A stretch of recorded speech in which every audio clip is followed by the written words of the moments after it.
छत्रपती शिवाजी महाराज की जय भवानी।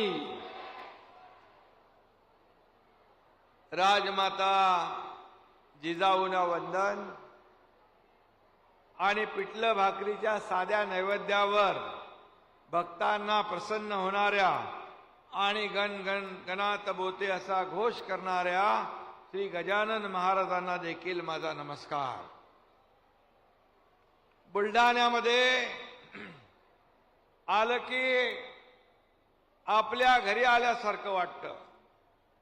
बुलढाण्यातल्या माझ्या लाडक्या बहिणींचा महासागर आज इथं उसळलाय। या उत्साहाचा आनंदाचा महासागर तोच आनंद तुमच्या चेहऱ्यावर देखील आम्हाला तिघांनाही येताना दिसला। आजच्या या मुख्यमंत्री माझी लाडकी बहीण योजना या कार्यक्रमाला उपस्थित आपले लोकप्रिय उपमुख्यमंत्री देवेंद्र फडणवीसजी, आपल्या दुसरे आदरणीय उपमुख्यमंत्री अजितदादा, केंद्रीय मंत्री प्रताप जाधव, व्यासपीठावरील सर्व खासदार, आमदार, लोकप्रतिनिधी आणि या विभागाचे लोकप्रिय आणि ज्यांनी 18 ते 20 महापुरुषांचे आज पुतळे उभारले ते लोकप्रिय आमदार संजय गायकवाड, त्यांचे सर्व सहकारी आणि मोठ्या संख्येने उपस्थित असलेल्या माझ्या लाडक्या बहिणी, माझे लाडके भाऊ, मी येताना बघितलं पुतळ्यांच्या उद्घाटनामध्ये छत्रपती शिवाजी महाराज, छत्रपती संभाजी महाराज, परमपूज्य डॉक्टर बाबासाहेब आंबेडकर, शाहू महाराज, संत गाडगे महाराज असे अनेक थोर महापुरुषांचे पुतळे होते। आणि एवढी गर्दी त्या कार्यक्रमामध्ये लाडक्या भावांची, बहिणींची, सगळ्यांची होती। संजयला म्हणालो, अरे बाबा, तो जो आपला लाडक्या बहिणींचा कार्यक्रम आहे तिथले सगळे लोक इकडे आले तर तिकडे कोण आहे? तर म्हणाला, हे तिकडे अगदी मंडप गच्च फुल भरलाय, बहिणींना देखील बसायला जागा उरली नाही, सगळा मंडप आणि महासागर उसळलाय आणि खऱ्या अर्थाने इथं आल्यानंतर तेच पाहतोय। आणि म्हणून माझ्या साऱ्या लाडक्या बहिणींना देखील माझा नमस्कार, मनापासून आपल्याला धन्यवाद। मीडियाचे लोक जरा लाडक्या बहिणींच्या मध्ये येत आहेत तिथे थोडे जर तुम्ही खाली बसले तर मीडियावाले बरं होईल। आणि आज खऱ्या अर्थाने मी आपल्याला एवढंच सांगेन की राज्याचा मुख्यमंत्री झालो तेव्हा जेवढा आनंद झाला नव्हता तेवढा या माझ्या लाडक्या बहीण योजनेमध्ये येताना आनंद होतोय, आनंद झालाय। कारण या प्रतिसाद जो आहे आपला, तुमच्या चेहऱ्यावरचं, तुमच्या डोळ्यातल्या आणि तुमचं राखी बांधणं असेल आणि या ठिकाणी स्वागत करणं असेल, यामधून जी काय माया आणि प्रेम या तुमच्या भावांच्या बद्दल आपण व्यक्त करता ते पाहून असं वाटतं की मुख्यमंत्री माझी लाडकी बहीण योजना यशस्वी झाली, सुपरहिट झाली आणि सगळे रेकॉर्ड या योजनेमुळे मोडून पडले। आणि खऱ्या अर्थाने मी आपल्याला एवढंच सांगतो, काही लोक ही योजना बंद करण्यासाठी हायकोर्टात गेले, काही लोक नागपूरच्या कोर्टात गेले। आमचे दिलीप वळसे पाटील पण इथे आहेत, शिंगणे साहेब पण आहेत, मगाशी त्यांचं नाव राहून गेलं। आणि काही लोकांनी नागपूरच्या कोर्टात, वडपल्ली का काहीतरी नाव आहे त्याचं, तो कोर्टात गेला। आणि कालच या योजनेला विरोध करणाऱ्यांनी एक आमदार काँग्रेसचे सुनील केदार, काँग्रेसचा सरकार आलं की लाडकी बहीण योजना आम्ही बंद करू असं वक्तव्य केलं। काही लोक म्हणतात 1,500 तुम्ही काय बैलांना खरेदी करणार आहात, विकत घेणार आहात, लाच देणार आहात? काही बोलायला लागले. माझ्या बहिणींचा अपमान करणाऱ्यांना थोडी तरी जनाची नाही तरी मनाची भाजली पाहिजे होती. खरं म्हणजे आम्ही ही योजना जी आहे, ही योजना सुरू करत असताना काही लोकांना वाटलं ही फसवी योजना आहे, हे फक्त निवडणुकीपुरते चुनाव जुमला आहे. परंतु जेव्हा तुम्हालाही वाटलं नसेल की एवढ्या लवकर पैसे खात्यात येतील, काही लोक निवडणुकीमध्ये बोलतात खटाखट पैसे जमा करा आणि नंतर म्हणतात प्रिंटिंग मिस्टेक झाली. परंतु महायुती सरकार आम्ही कधी असं म्हणणार नाही, कारण आम्ही जे बोललो ते केलं आणि पटापट तुमच्या खात्यात पैसे जमा झाले.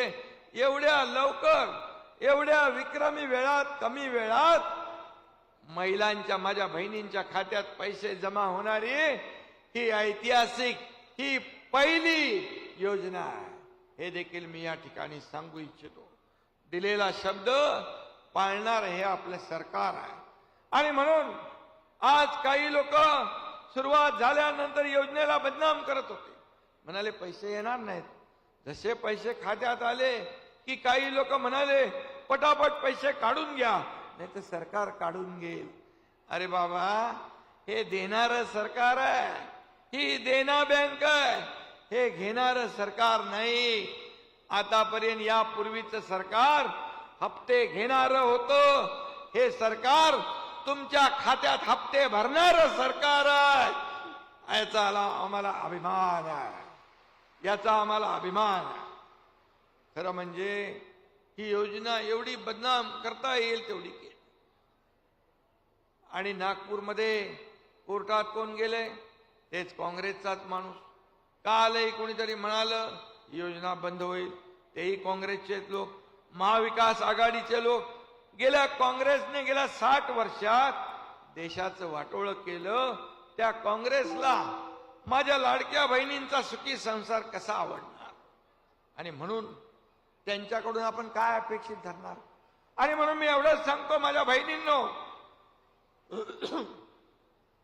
अशा विरोधकांशी कशाला ठेवायचं नातं?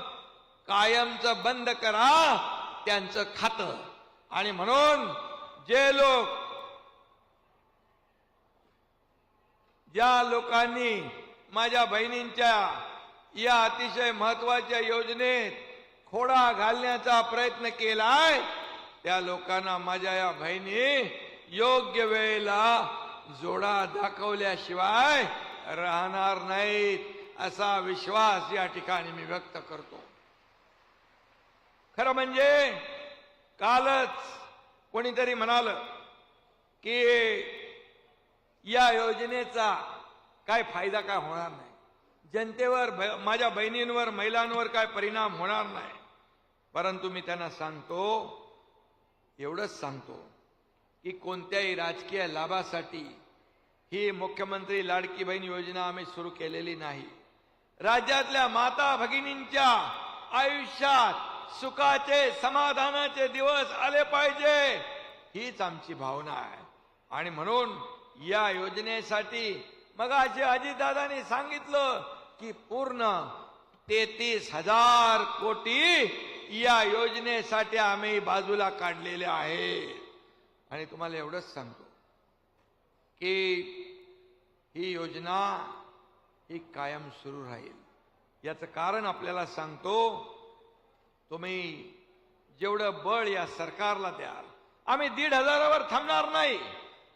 तुम्ही ताकद दिली तर 1,500ची, कारण आम्ही कुठल्याही स्वार्थासाठी ही योजना सुरू केलेली नाही. या योजनेच्या बद्दल जे गैरसमज पसरवतायत माझ्या बहिणींमध्ये, भावांमध्ये, त्यांचा गैरसमज योग्य वेळी तुम्ही दूर कराल असा मला विश्वास आहे. योग्य वेळ आपल्याला माहित आहे कधी आहे ते. आणि म्हणून 1500वर आम्ही थांबणार नाही. आम्ही तुमचे भाऊ, तुम्हाला एवढंच सांगतो की तुम्ही ताकद वाढवली तर हे 1,500चे 2,000 होतील. तुम्ही आणखी बळ दिलं 2,000चे 2,500 होतील. तुम्ही बळ आणखी ताकद दिली आशीर्वाद 3,000 होतील. आणि 3 पेक्षाही जास्त देण्याची संधी आमच्या हातात आली तर तुम्हाला देताना आम्ही हात आकडता घेणार नाही हा शब्द आपल्याला देतो. कारण ही गरिबी आम्ही पाहिली आहे. सर्वसामान्य कुटुंबातून आम्ही आलोय. मी देखील एका शेतकऱ्याचा मुलगा आहे. महिन्याची काटकसर काय असायची ती मी माझ्या आईच्या डोळ्यात पाहिली आहे, माझ्या पत्नीच्या डोळ्यात पाहिली आहे. आणि हे 1,500 रुपये जे दिलेत ते लोक म्हणतात हे 1,500 रुपये काय होणार याच्यानी? काही होणार नाही. 1,500 एवढी मोठी रक्कम नाही, पण 1,500 सर्वसामान्यासाठी छोटी रक्कम देखील नाही. आणि म्हणून 1,500 म्हणजे वर्षाला 18,000 रुपये. 2 माझ्या बहिणी असल्या तर वर्षाला 36,000 रुपये. सासूबाई असल्या तर त्यांचे 18,000 रुपये, 54,000 रुपये वर्षाचे. त्या 3 गॅस सिलेंडर मोफत देतो ते वर्षाचे 2,400 रुपये. त्याचबरोबर किसान सन्मान योजना शेतकऱ्याची 6,000 केंद्राचे 6,000 आपले असे 12,000 रुपये वर्षाचे आपण देतो. मगाशी देवेंद्रजींनी सांगितलं मुलींचं मोफत शिक्षण आम्ही करतोय.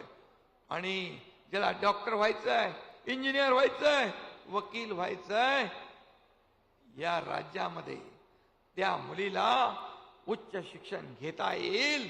कारण एका मुलीने शिक्षण घेता आलं नाही, आत्महत्या केली.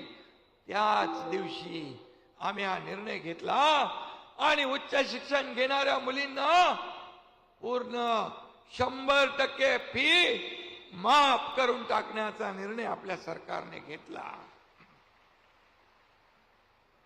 शेतकऱ्यांचं वीज बिल माफ आपण करतोय ते तर आपण पैसे धरतच नाही. आणि म्हणून हे सगळे आज वर्षाला जवळपास एका घरामध्ये मुलीचा जन्म झाला 5,000, पहिलीत गेली 6,000, 5वीत गेली 7,000, 11वीत गेली 8,000. 18व्या वर्षापर्यंत त्या मुलीच्या खात्यात 1,00,000 रुपये जमा करण्याचा निर्णय तुमच्या सरकारने घेतला आहे. लेक लाडकी लखपती. आणि म्हणून एका घरामध्ये एका कुटुंबामध्ये त्याचबरोबर मोदी साहेबांची लखपती दीदी, ड्रोन दीदी, उज्ज्वला योजना, जनधन योजना, महिला सक्षमीकरण, महिला सन्मान, महिला आत्मनिर्भर करा, हे सगळे योजना जर पकडल्या आपण तर मला सांगा वर्षाकाठी आपल्या घरामध्ये हजारो रुपये या ठिकाणी येतील. आणि म्हणून आम्हाला 1,500 थांबायचं नाही. महिला बचत गट त्याचबरोबर या सगळ्या योजनांमधून माझ्या लाडक्या बहिणींना आम्हाला लखपती झालेलं बघायचं आहे, लखपती झालेलं बघायचं आहे. हीच आमची इच्छा आहे प्रामाणिकपणे. आणि म्हणून आता 3,000 रुपये ज्यांच्या खात्यात मिळाले, दादानी मगाशी सांगितलं की 3,000चे 20,000 केले. गणपतीमध्ये आमच्याकडे वर्षावर एक मुलगी आली होती. तिने 1,500 रुपयात घुंगरूंच्या कड्या घेतल्या आणि मी घुंगरू घेऊन आली. ती म्हणाले ये 1,500च्या घुंगरूंच्या कड्या घेतल्या आणि त्या विकल्या मी, त्यातून मला 10,000 रुपये मिळाले. म्हणजे माझ्या बहिणी फक्त 3,000 1,500 खर्च करण्यासाठी ती योजना राबवत नाही, तर त्या पैशातून छोटा मोठा व्यवसाय करण्याची योजना देखील तुमच्या मनामध्ये आहे. ही मोठी गोष्ट आहे, याचं समाधान आम्हाला आहे. आणि मग हे पैसे सगळे अर्थकारणात येतील, मार्केटमध्ये येतील, बाजारात येतील, अर्थव्यवस्थेला चालना मिळेल. आणि मोदी साहेबांनी जे 2047 विकसित भारत 2047 या देशाला आर्थिक महासत्ता बनवण्याचं स्वप्न पाहिलंय, त्याची सुरुवात या माझ्या लाडक्या बहिणींच्या या पैशातल्या अर्थव्यवस्थेमुळे त्यालाही चालना मिळणार आहे. खरं म्हणजे सगळ्यात गणित जे आहे, आर्थिक गणित, माझ्या लाडक्या बहिणींपेक्षा दुसऱ्याला जमू शकत नाही. कारण महिन्याला दुधाचे पैसे, राशनचे पैसे, मुलांच्या फीचे पैसे, कपड्यांचे पैसे, ट्युशनचे पैसे, हे सगळं भागवण्याचं काम माझ्या लाडक्या बहिणी करत असतात. आणि म्हणून त्यांना आम्ही एक आधार देण्याचं काम केलंय. का तुमच्या विरोधकांच्या पोटात दुखू लागलंय? का तुमच्या पायाखालची वाळू सरकलीये? कारण तुम्हाला समजलंय या लाडक्या बहिणी ही योजना आणि दिलेला शब्द आम्ही पाळणारे लोक आहोत. आणि म्हणून विरोधक बिथरलेत, विरोधक पूर्णपणे त्यांच्या पायाखालची वाळू सरकली आहे. आणि म्हणून माझ्या बहिणींना मला एवढंच सांगायचं आहे की सावित्रीच्या लेकी आम्ही, पाय आमचा ओढू नका, बंधनातून झालो मुक्त आम्ही, बेडी नवी तुम्ही घालू नका, 1500ची ओवाळणी माझी, त्यात खोडा तुम्ही टाकू नका, आई जिजाऊचा बाणा आमचा, नाद आमचा करू नका, हे माझ्या बहिणींनी त्यांना सांगायचं. आणि म्हणून स्त्री शक्ती ही जगदंबा, ही दुर्गा, ही काली माता, ही किती रूप आहे. आणि म्हणून माझ्या बहिणींच्या वाट्याला कोणी जाऊ नका तुम्ही.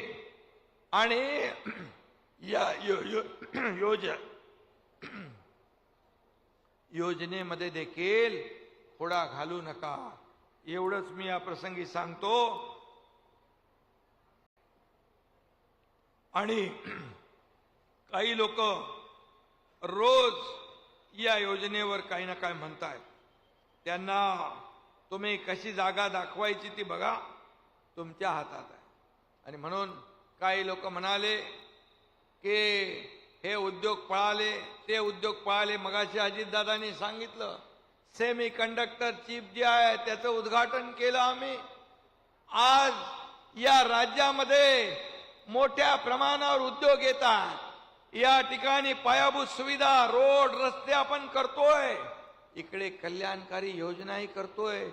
माझ्या लाडक्या भावांसाठी देखील आम्ही योजना केली. मुख्यमंत्री युवा प्रशिक्षण योजना, 10,000 पर्यंत महिन्याला त्यांना स्टायपंड मिळतोय, प्रशिक्षण भत्ता. देशातलं पहिलं राज्य आहे माझ्या बहिणींना भावांनो की अशा प्रकारची योजना राबवणार हे देशातलं पहिलं राज्य आहे. आणि म्हणून मी आपल्याला एवढंच सांगेन की आज आपल्याला वेळ बराच झालाय आणि आम्ही जे बोलतो ते करतो आणि जे होणार आहे तेच बोलतो. जे होणार नाही, जे कागदावर राहील ते आम्ही बोलणार नाही. आणि म्हणून गेल्या 2 वर्षात, 2.25 वर्षात एवढी कामं, एवढ्या योजना करणारं हे पहिलं सरकार आहे, महायुतीचं सरकार आहे. कारण आमच्याकडे आम्हाला स्वतः वैयक्तिक स्वार्थ नाही. आम्हाला काय मिळालं यापेक्षा आम्ही जनतेला काय दिलं हे आमच्या दृष्टीने महत्वाचं आहे. आणि आम्ही ही योजना मतांसाठी नाही, या माझ्या बहिणींची पत वाढवण्यासाठी आम्ही ही योजना केलेली आहे. आणि म्हणूनच मी आपल्याला एवढं सांगेन की आपली बचत गट सक्षम योजना असेल त्याला जी काय जोड द्यायची ती आम्ही देऊ. लखपती दीदी योजना जी केंद्राची आहे ती आपल्याकडे लाभार्थी खूप आहे, त्या माध्यमातून आपल्याला न्याय देऊ. मुख्यमंत्री युवा कार्य प्रशिक्षण योजनेचं मी आपल्याला सांगितलं. आणि त्याचबरोबर या ठिकाणी जसं मुख्यमंत्री माझी लाडकी बहीण योजना आहे, तसंच मुख्यमंत्री माझी सुरक्षित बहीण योजना देखील आमची आहे. ज्या लोकांनी माझ्या मुलीबाळींची, माझ्या बहिणींची पंगा घेण्याचं काम केलं, कुठे अन्याय अत्याचार करण्याचं काम केलं, तर त्या नराधमाला फाशीची शिक्षा दिल्याशिवाय हे सरकार स्वस्थ बसणार नाही. आणि त्याच्यासाठी देखील जे काय करायचं ते सरकार करतंय. आणि म्हणून सगळ्या बाजूने चौफेर विकास होतोय, सगळ्या बाजूने हा विकास होतोय.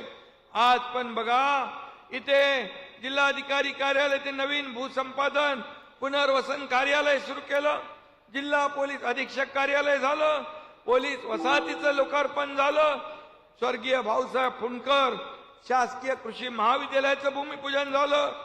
आणि संजय गायकवाडला मी धन्यवाद देतो की त्याने आज या ठिकाणी महापुरुषांचे पुतळे बसवले.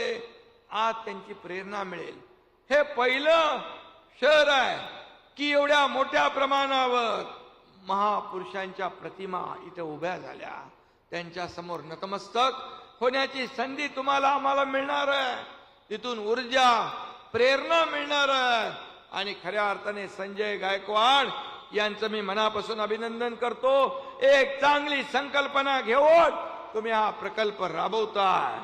आणि म्हणून मी एवढंच सांगेन की आपल्याला जसं मगाशी अजितदादा म्हणाले, लोकसभेमध्ये फेक नरेटिव्ह पसरवून लोकांची मतं फसवून घेतली, घाबरवून मतं घेतली.